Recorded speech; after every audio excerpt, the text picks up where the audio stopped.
কার্তিক বাবা, তোমার বোনের বিয়ের প্রস্তুতি চলছে, কোনো বিষয় কোনো ধরনের যেন খামতি না থাকে। আরে তুমি কোনো টেনশন নিও না, আমি আছি তো, করে নেব।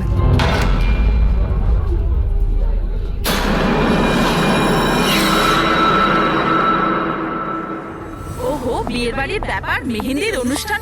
আরে দাদা কি করছেন, তাড়াতাড়ি করুন, অতিথিরা তো এক্ষুনি চলে আসবে। আন্টি, তুমি কেন এত টেনশন নিচ্ছ? বিয়ের বাড়ির ব্যাপার আর আমার মেয়ের বিয়ে, টেনশন তো হবেই, তাই না? আমি ওর বেস্ট ফ্রেন্ড হই না? আমি ওর ভালোভাবে খেয়াল রাখি। তুই তাড়াতাড়ি যা, ওর তোকে দরকার হতে পারে। আরে দাদা, ওটা ওখানে নয়, এখানে রাখুন। হ্যাঁ,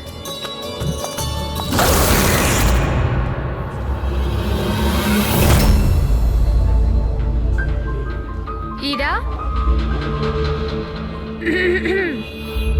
কোথায় হারিয়ে গেছিস? হ্যাঁ, চল, অনেক কাজ বাকি।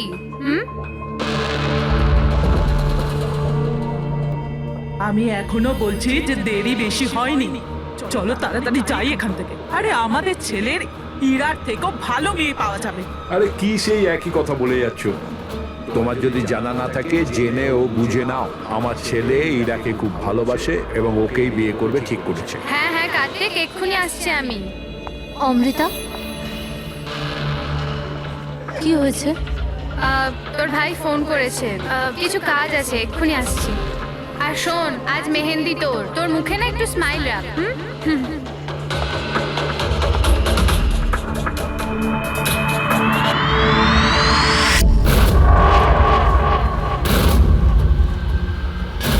আচ্ছা, ওই সব বক্সেসগুলো রেখে দেবে আর লাইটের সেটআপটাও চেক করে নেবে।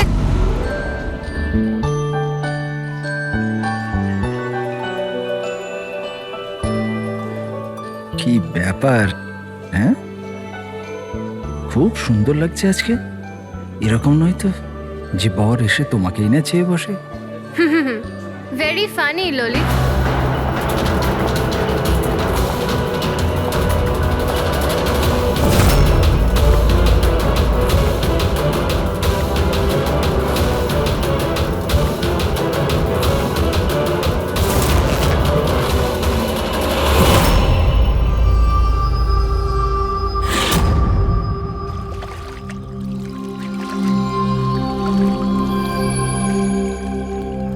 রিসর্ট কি বন্ধ হয়ে গেল? এর দেখভালের পুরো দায়িত্ব আমার ঘাড়ে এসে গেল। আর মালিকের এইটুকু বুদ্ধি তো থাকাই দরকার না? এত বড় রিসর্ট একলা মানুষ কি করে পরিষ্কার রাখবে? এই সুইমিং পুলটা একেবারে নোংরায় ভরে গেছে। যতই পরিষ্কার করো না কেন, দুদিন অন্তর ঠিক নোংরা হয়ে যায়, প্রতি দুদিন অন্তর। আরে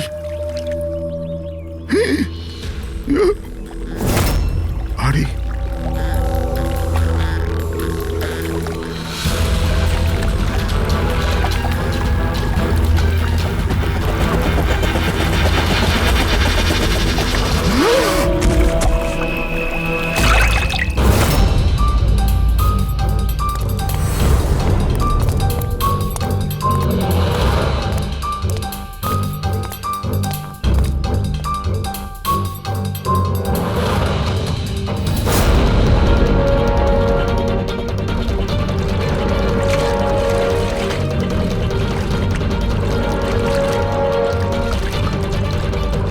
দেখো বাবলু, তুমি যদি কিছু না করে থাকো তাহলে ভয় পাওয়ার কোনো প্রয়োজন নেই। সিআইডি নির্দোষদের কখনো শাস্তি দেয় না, বুঝেছো? মনে হচ্ছে লাশ অনেকক্ষণ ধরে জলে আছে। হ্যাঁ দয়া, মনে হচ্ছে 12 ঘন্টার বেশি হবে। কোথাও কোনো আঘাতের চিহ্ন নেই বস, শুধু এখানে এই গলায় এখানে অদ্ভুত কিছু লেগে আছে। গলা টিপে মেরেছে? আপাতত দেখে তাই মনে হচ্ছে। এই রিসর্টের চাবি কি তোমার কাছেই থাকে?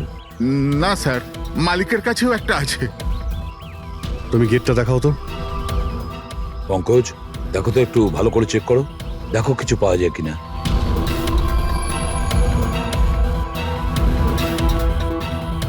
উল্টে দাও, উল্টে।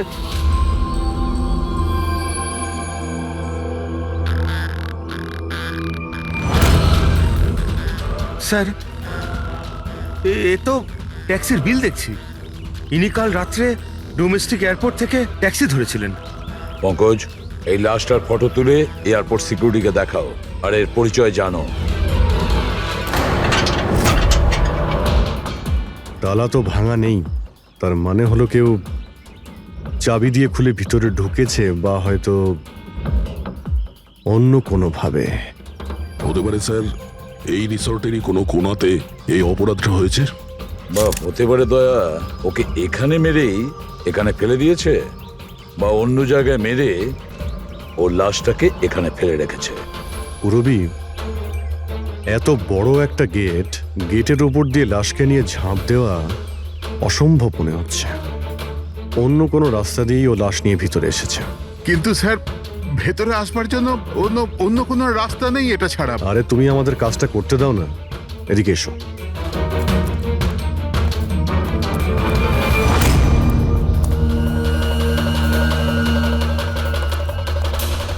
এই দেখো পুরবী, এখানে দেওয়াল ভাঙা রয়েছে, নিশ্চয়ই এখান দিয়ে এসেছিল এই খুনি।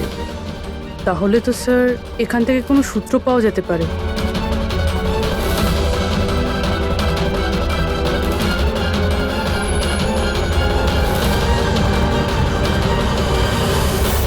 এই হলো প্রমাণ, এই সোনালী সুতো।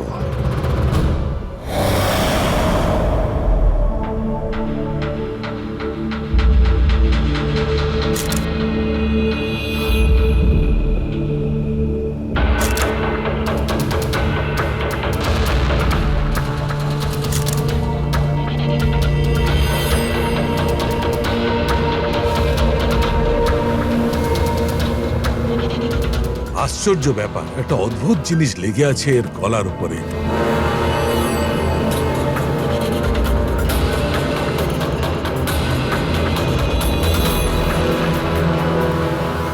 ও, কি হয়েছে স্যার? একটু শুঁকে দেখো এটা। মেহেন্দি? মেহেন্দি সারিকা, এর গলার উপর মেহেন্দির দাগ। সারিকা, এর মৃত্যু হয়েছে গলা টেপার কারণে। গলায় আছে মেহেন্দির চিহ্ন, তার মানে যে এর গলাটা টিপে ধরেছিল ওর হাতে মেহেন্দি লাগানো ছিল। আর খুনটা যে করেছে সে হয়তো কোনো মেয়ে, আর ও সেই সময় খুন করেছে যখন ওর হাতের মেহেন্দি ঠিক করে শুকোয়ও নি। রাইট। আজকাল এমনিতেও বিয়ের সিজন চলছে, হয়তো কোনো ফেস্টিভ্যাল, ফাংশন বা বিয়ে বাড়িতে গিয়েছিল। রাইট, এই জন্য অভিজিৎ ওখান থেকে সোনালী সুতো পেয়েছিল।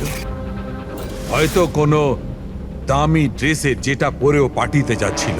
তার মানে হচ্ছে এই সোনালী সুতো আর গলায় লেগে থাকে এই মেহেন্দি আমাদের খুনি পর্যন্ত পৌঁছে দেবে।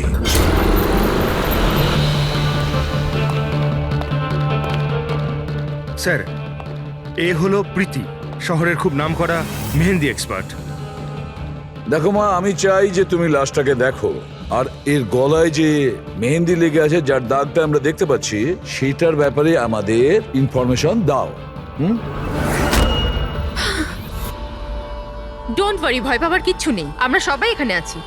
ম্যাডাম, একজন খুনি বাইরে ঘুরে বেড়াচ্ছে, আপনি একটু সাহস করুন প্লিজ। আসুন।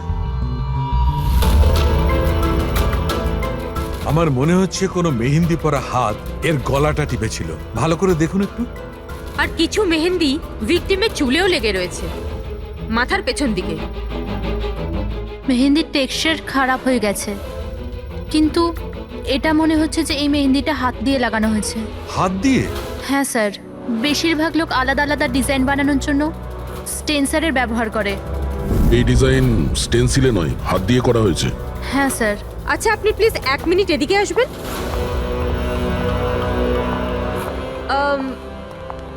আপনি এই মেহেন্দি সম্পর্কে আর কিছু বলতে পারবেন? মানে এটা কোন কোম্পানির, কতটা পুরনো, কোথা থেকে এসেছে, এনিথিং যা জানেন। স্যার, মেহেন্দির কালার, টেক্সচার আর স্মেল থেকে মনে হচ্ছে এই মেহেন্দিটা কোনো কমার্শিয়াল কোম্পানির নয়। এটা নিশ্চয়ই কেউ বাড়িতেই বানিয়েছে। তার মানে লোকেরা সাধারণত বাড়িতে তৈরি মেহেন্দি ব্যবহার করে, তাই তো? হ্যাঁ স্যার, কারণ ওটা কেমিক্যাল ফ্রি থাকে। আচ্ছা, এরকম তো শহরে অনেক লোকই আছে যারা বাড়িতে মেহেন্দি বানায়, তাই মেহেন্দির সাহায্যে তাকে ধরতে গেলে অনেকটা সময় লেগে যাবে স্যার।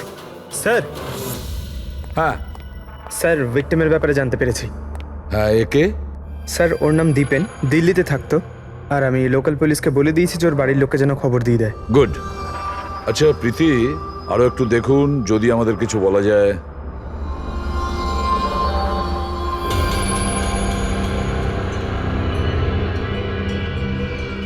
এক মিনিট স্যার। স্যার মেহেন্দির ডিজাইন থেকে আর একটা কথা বোঝা যাচ্ছে। সেটা কি? স্যার ওই মেয়েটার ব্যাপারে, যার মেহেন্দি এর ঘাড়ে লেগেছে, ওই মেয়েটার বিয়ে এমন একটা ছেলের সাথে হচ্ছিল যার নাম আর দিয়ে শুরু হয়। আর লেটার দিয়ে শুরু? সেটা কিভাবে জানা গেল? বেশিরভাগ নতুন বউ যখন মেহেন্দি লাগায় তো নিজের স্বামীর ইনিশিয়াল লেটার হাতে লেখায়। তো স্যার এটা সেই ইনিশিয়াল লেটার। হ্যাঁ বস, উল্টো আর লেখা আছে। আর তাহলে আমাদের খোঁজ নিতে হবে এই সপ্তাহে এই শহরে কটা বিয়ে হয়েছে আর কটা বিয়ে হতে চলেছে যেখানে পাত্রের নাম আর দিয়ে শুরু।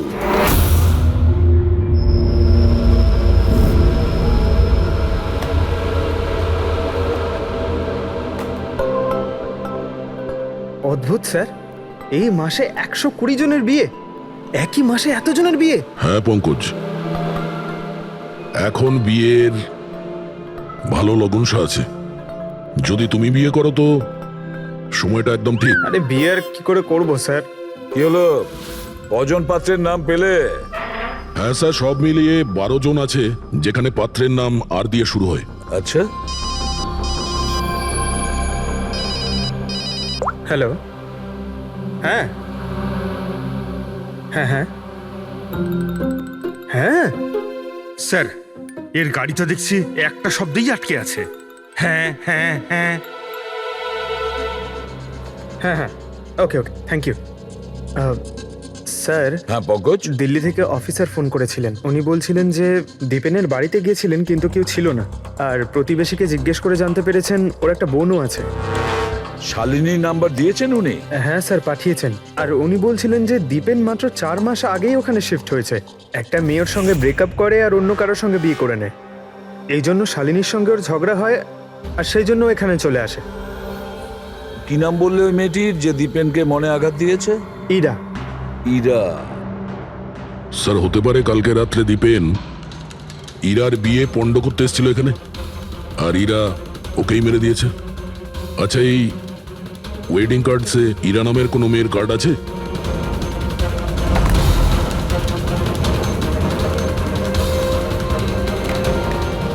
হ্যাঁ স্যার।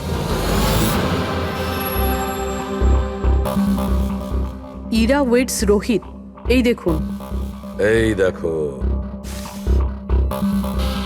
ইরা ওয়েডস রোহিত, আর ওদের বিয়ে আজকেই।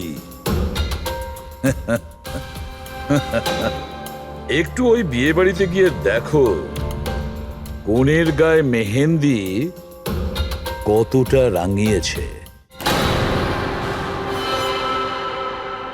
আপনারা সিআইডি থেকে এসেছেন তো যা খুশি তাই করবেন।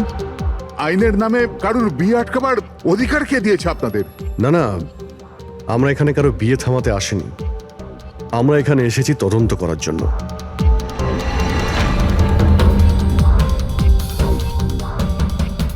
কিন্তু স্যার, আপনাদের এই তদন্ত আমার বোনের বিয়ের পরেও তো করতে পারেন। যত তাড়া আছে আপনাদের এই বিয়েটা করানোর জন্য, তার থেকে বেশি তাড়া আছে আমাদের খুনিকে ধরার জন্য।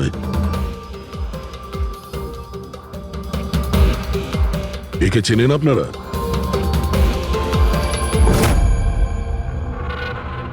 এটা তো দীপেন।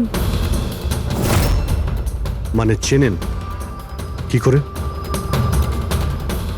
স্যার অ্যাকচুয়ালি ওই দীপেন আমার বোনকে ভালোবাসতো,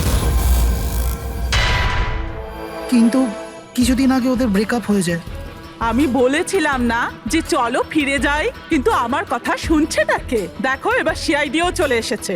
জানি না কি কুক্ষণে এদের সঙ্গে আমরা সম্বন্ধ তৈরি করেছি। দেখুন, দীপেনের ঘাড়ে আমরা কিছু মেহেন্দির চিহ্ন দেখতে পেয়েছি, আর আমাদের সন্দেহ যে সেই চিহ্ন ইরার হাত থেকে এসেছে।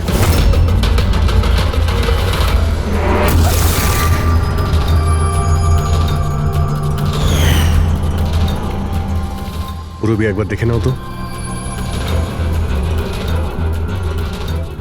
হীরা একবার একটু ওঠো তো। ম্যাডাম কি করছেন আপনি? এখনো তোমার বউ নয়, ও এখন একজন সাসপেক্ট। আমাদের সন্দেহের তালিকায় আছে। আমাদের সন্দেহ যে দীপেনকে খুন করেছে। ইরা এসব কি বলছে? মানে কি?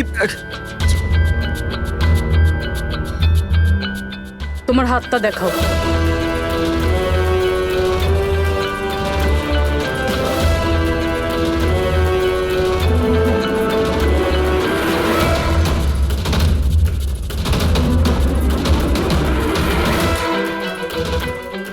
স্যার, এর মেহেন্দি তো একদম ঠিক আছে। আরে তাহলে দীপেনের গলায় যে মেহেন্দির দাগ ছিল সেটা কার হাতের ছিল? পুরবি, তুমি ওর ঘুমটাটা একবার তোলো। স্যার,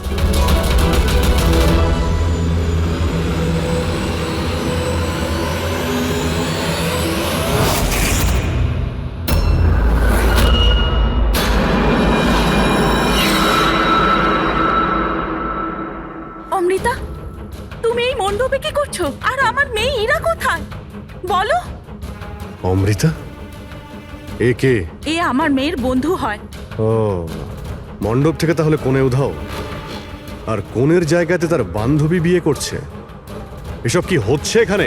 হ্যাঁ, স্যার ওই আসলে কাল রাতে আরে ফ্লার্ট কে করছে রে ভাই?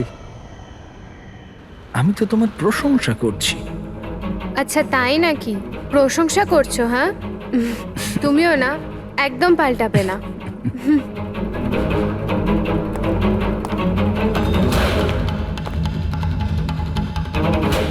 এই লোকটা কি জ্বালা। অমৃতা, অমৃতা শোনো।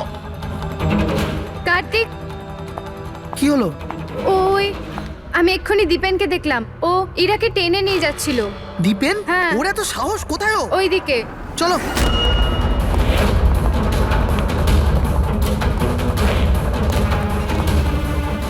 কোথায় গেল এরা দুজন? কি জানি।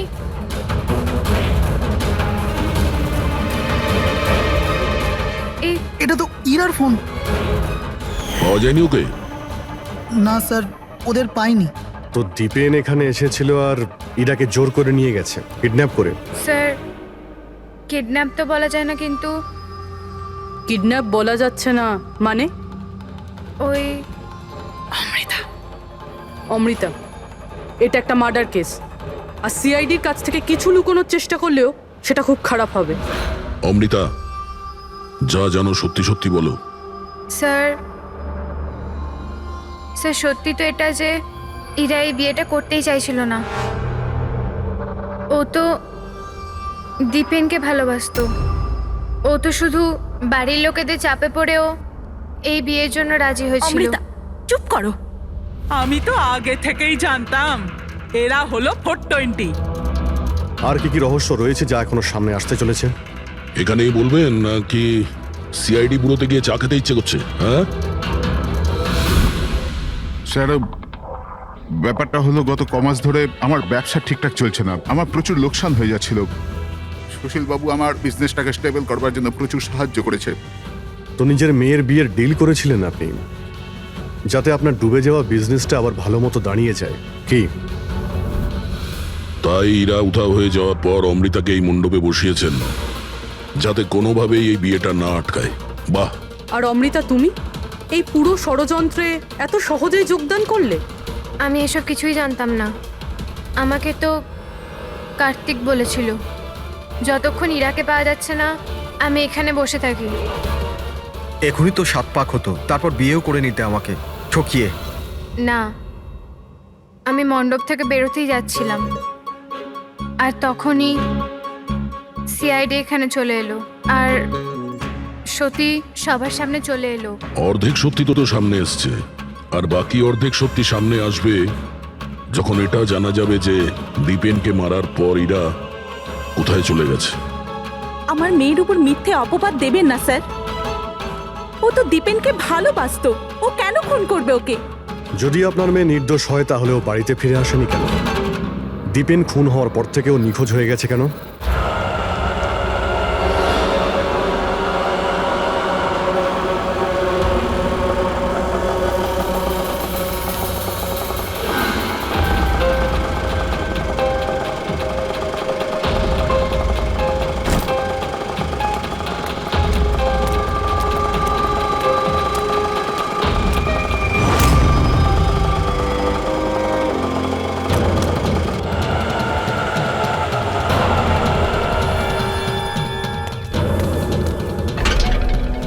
মালা?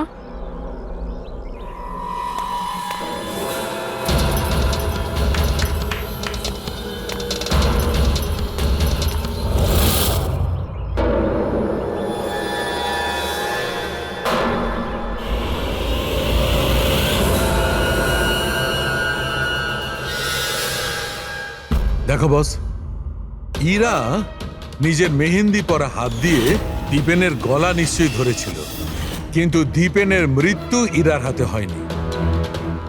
দীপেনের মৃত্যু হয়েছে কি করে? এর গলার ওপর এই যে মেহেন্দির চিহ্ন আছে, যখন পরিষ্কার করলাম তখন দেখলাম আর একটা দাগ আছে। এই দেখো, এইটা। আর এই চিহ্নটা হচ্ছে কোনো দড়ির, যার কারণে দীপেনের মৃত্যু হয়েছে। তার মানে দীপেনের মৃত্যু গলায় দড়ি দিয়ে টানার কারণে হয়েছে। কিন্তু যদি ইরা খুন না করে তাহলে ইরা কোথায়? আচ্ছা, এমনটা নয় তো যে ওকেও কোনো ক্ষতি করা হয়েছে? স্যার, একটা কথা কিছুতেই মাথায় ঢুকছে না। যদি ইরা এই খুনটা না করে থাকে তাহলে করলো কে? এই খুন হয়তো ইরার বাড়ির লোকেদের মধ্যেই কেউ করেছে। আর তাছাড়া দীপেনের উপস্থিতি ওরা পছন্দ করেনি। হতে পারে দীপেনের কারণে বিয়েতে কোনো বাধা আসবে, সেই জন্য দীপেনকে খুন করে দিয়েছে। স্যার, স্যার, ইরার ফোন থেকে জানা গেছে যে ওর নিখোঁজ হওয়া 3 ঘন্টা আগে দীপেনের বোন শালিনীর ফোন আসে। ও দিল্লি থেকে বম্বে চলে তো আসে, কিন্তু ফোন তুলছে না। শালিনীর ফোন ট্র্যাক করো, দেখা তো যাক ও এখন কোথায় আছে। আর বাকি রইল ওই সোনালি সুতো, কার হতে পারে?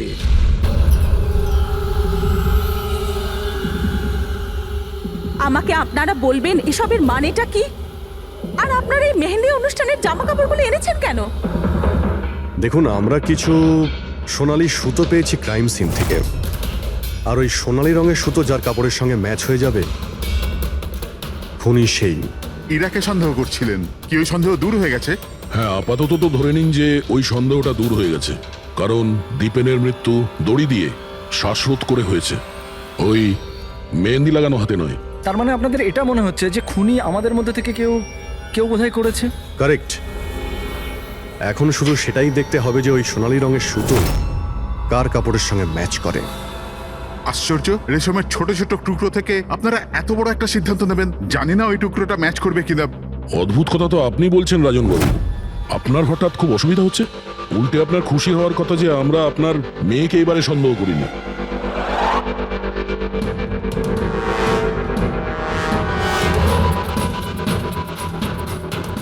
স্যার, এই সোনালি সুতোটা রাজেনের পাঞ্জাবির সাথে ম্যাচ করে। স্যার, এই দেখুন, সুতোটা এইখান থেকে ছিঁড়েছে।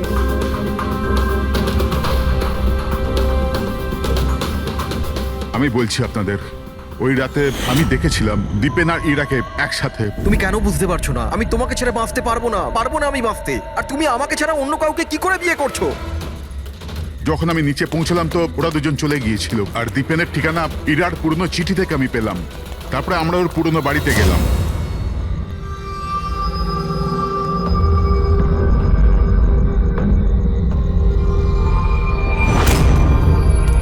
এ কি, দীপেন এখানে? ইরা, ইরা, ইরা, ইরা, ইরা, ইরা মা।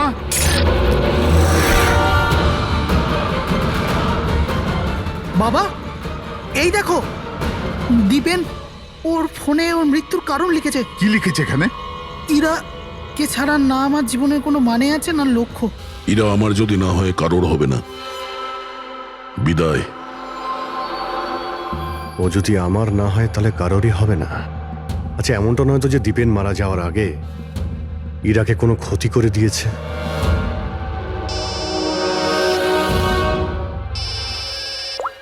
হ্যাঁ পঙ্কজ, হ্যাঁ, দীপেনের বোন শালিনীর মোবাইল ফোন ট্র্যাক হয়ে গেছে।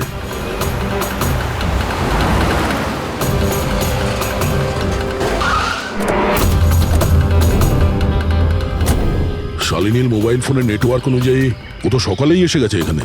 হ্যাঁ, কিন্তু আমাদের ফোন তুলছে না কেন?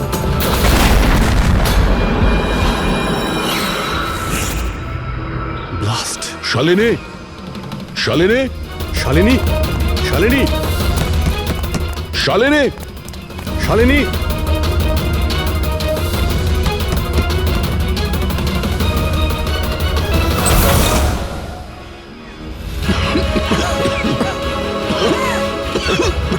শালিনী, শালিনী,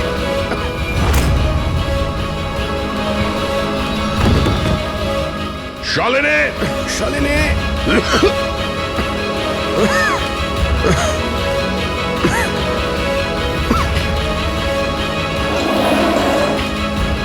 অভিজিৎ,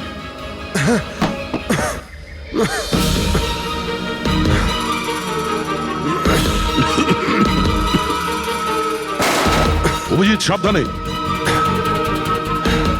কে ওখানে?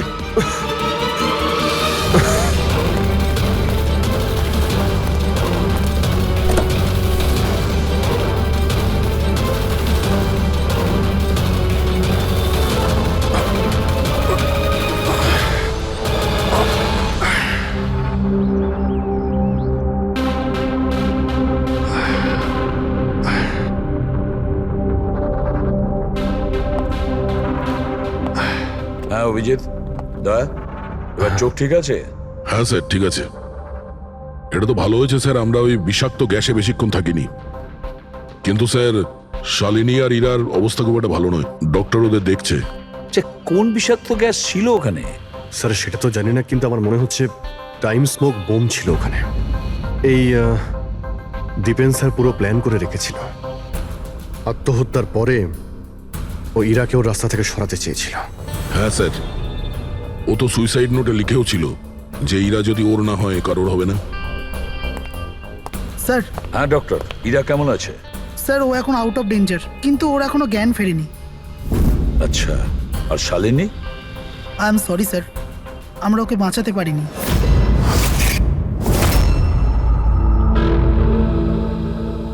স্যার স্যার এই দীপেন শুধু নিজের প্রাণ নেয়নি, বরং বরং ওর বোনের মৃত্যুরও কারণ হয়েছে। সেটাই তো। হ্যাঁ শালুকে বলো। আচ্ছা ঠিক আছে, আমরা আসছি। কি হয়েছে স্যার? শালুকে বলছিল দীপেন আত্মহত্যা করেনি।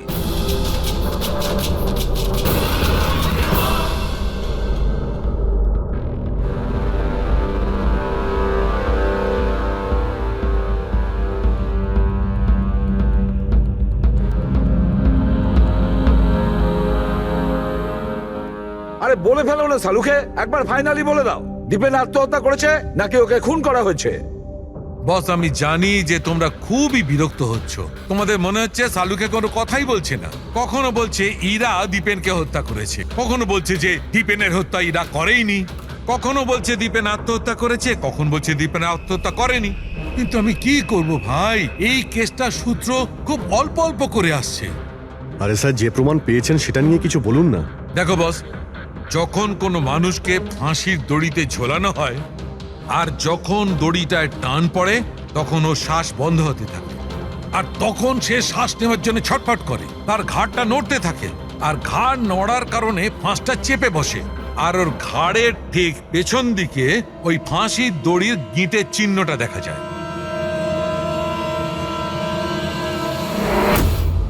হ্যাঁ স্যার, দাগ তো আছে। আর স্যার এর ঘাটটা এইভাবে হেলে রয়েছে কেন? এটা কিসের জন্য? হ্যাঁ, এর ঘাটটা হেলে আছে কারণ এ আগেই মারা গেছে। যদি একজন মৃত ব্যক্তিতে ফাঁসিতে ঝুলিয়ে দেওয়া হয় তবে ও শ্বাস নেওয়ার জন্য ছটফট করবে না, আর সেই জন্যে ওর ঘাড়ের পেছনে গিঁটের চিহ্নটা পাওয়া যাবে না।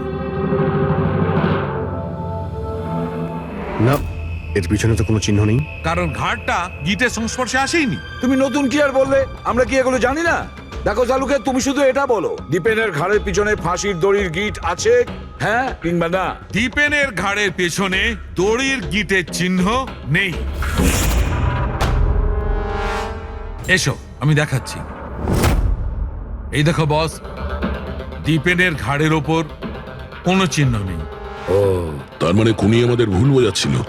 আগে থেকেই মরে যাওয়া লোককে ঝুলিয়ে দিয়েছে যাতে মনে হয় আমাদের সুইসাইড করেছে। অনেক লম্বা প্ল্যানিং করেছিল। এমন কেউ রয়েছে যে দীপেন আর ইরা দুজনকেই মারতে চেয়েছিল। আর ওই সুইসাইড নোট সেটাও খুনি লিখেছে। হ্যাঁ স্যার, দীপেনের সুইসাইড নোট দীপেন নিজে লেখেনি। আমি এই মেসেজের অ্যানালাইসিস করিয়েছি একজন লিঙ্গুইস্টিক এক্সপার্টকে দিয়ে। ডক্টর সারিকা, এই লিঙ্গুইস্টিক এক্সপার্ট কি হয়? স্টাইলোমেট্রি নামের একটা শিল্প হয়।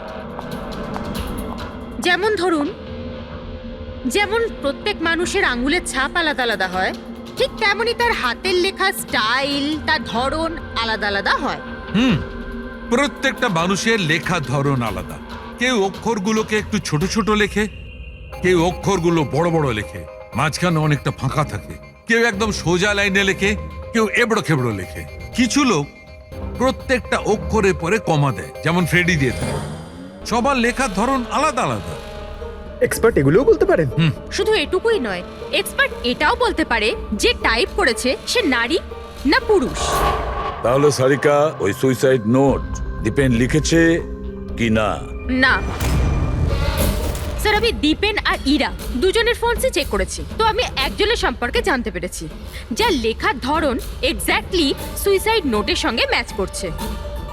এই যে সেই মেসেজ, এই মেসেজেও সুইসাইড নোটের মতো প্রত্যেকটা সেন্টেন্সের মাঝে 3টে ডট আছে। প্রত্যেকটা সেন্টেন্স শর্ট আর ক্রিস্প, আর প্রত্যেকটা মেসেজ হয় গুড বাই না হলে বিদায় লিখে শেষ করা হয়েছে। যেভাবে ওই সুইসাইড মেসেজে বিদায় লেখা হয়েছিল, এখানে গুড বাই লেখা হয়েছে। আচ্ছা, তার মানে হলো আমরা সেই খুনিকে খুঁজে পেয়েছি।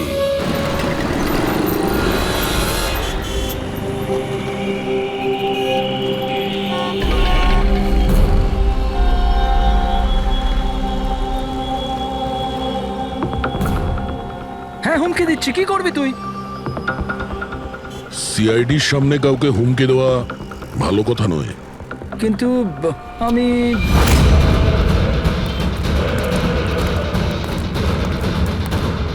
এই দাঁড়া!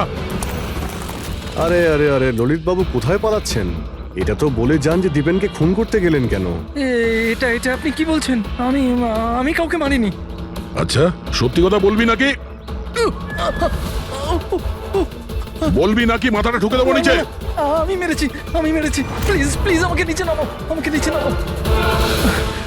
চল, এক তো তুই দীপেনকে খুন করেছিস, আর তার উপরে এটা দেখাতে চেয়েছিস যে ও সুইসাইড করেছে। হ্যাঁ, ইনফ্যাক্ট আমি ওর সুইসাইড নোটটা লিখেছিলাম। কিন্তু কি? কিন্তু এগুলো আমি আমার নিজের জন্য করিনি, অন্য কারোর বলাতে করেছিলাম। কার কথায়? ডাক্তারবাবু, আমার মেয়ের জ্ঞান কখন ফিরবে? ভয় পাওয়ার কিছু নেই, খুব তাড়াতাড়ি জ্ঞান ফিরে যাবে।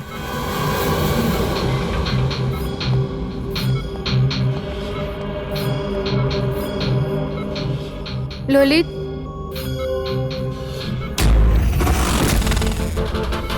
তোমার হাতে হাত করা কেন লাগানো আছে? আসামির হাতে হাত করা থাকবে না তো কি থাকবে বলুন তো? অপরাধী? হ্যাঁ, এই অপরাধী নিজের অপরাধ স্বীকার করেছে ললিত। দীপেনকে এই মেরেছে।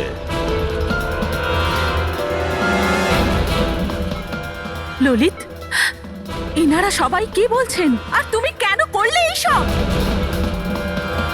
দেখলেন স্যার, অবাক হওয়ার কি সুন্দর অ্যাক্টিং করছে এরা।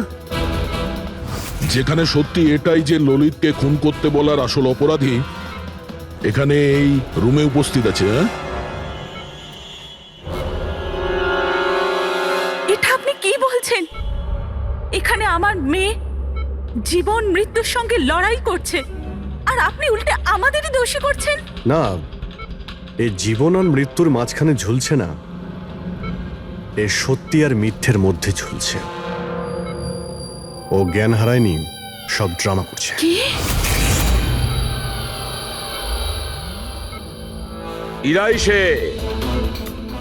ইরাই ললিতকে বলেছে দীপেনকে মেরে ফেলার জন্য। এ কি সব কথা বলছেন আপনারা? অবস্থা দেখুন এর।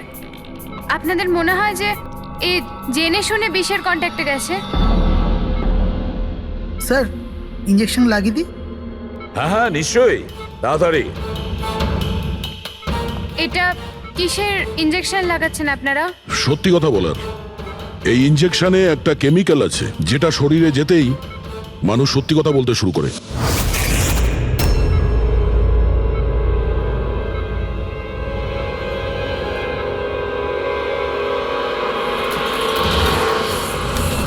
না শুনুন, ইরা, ইরা, আরে রে কোথায় যাচ্ছ? দাঁড়াও। ইরা থামো, ইরা।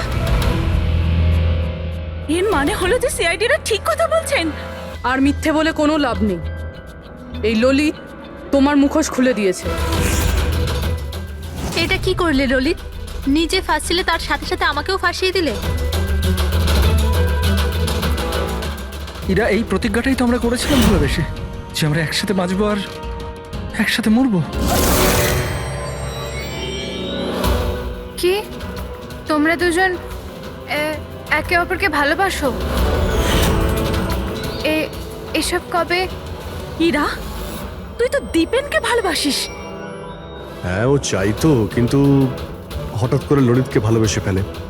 আর এই সব কিছু করেছে ও নিজের বিয়ে ভাঙার জন্য।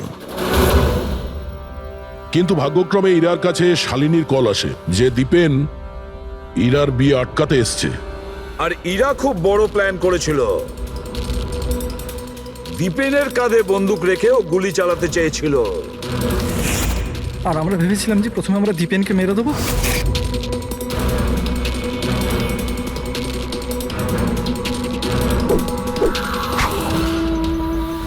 আর অনেক দূরে গিয়ে তোমরা ঘর বাঁধবে, কিন্তু ভুলে গিয়েছিলে তোমরা যে অন্যায়ের পথে কখনো সাফল্য আসে না। বুঝেছো? আমাদের প্ল্যান একদম ঠিকঠাক চলছিল, কিন্তু বাবা আর কার্তিক এসে আমাদের প্ল্যানে জল ঢেলে দিল।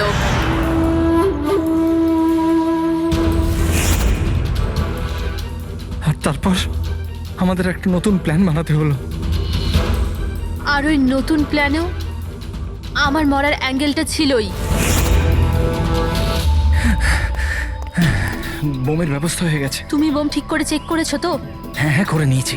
কিছুক্ষণের মধ্যে বোম ফেটে যাবে। আর লাশের বন্দোবস্ত করেছো? হ্যাঁ, অসুবিধা ছিল, কিন্তু কিছু টাকা দিয়ে ওই লাশটাও পেয়ে গেছি। ব্যাস, তাহলে হয়ে গেছে কাজ। আমি লাশকে আমার নিজের জামা কাপড় পরিয়ে দেবো, আর যখনই বোম ফাটবে তখন সবার মনে হবে যে দীপেনের সাথে সাথে আমিও মরে গেছি। আচ্ছা, আমি বোমটা চেক করে আসি। ওকে?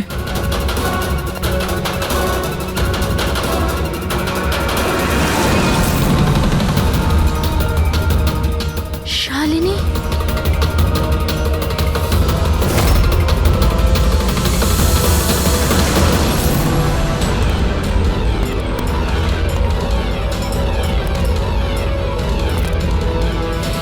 আর সেই কারণে তুমি শালিনীকে মেরে ফেলেছো।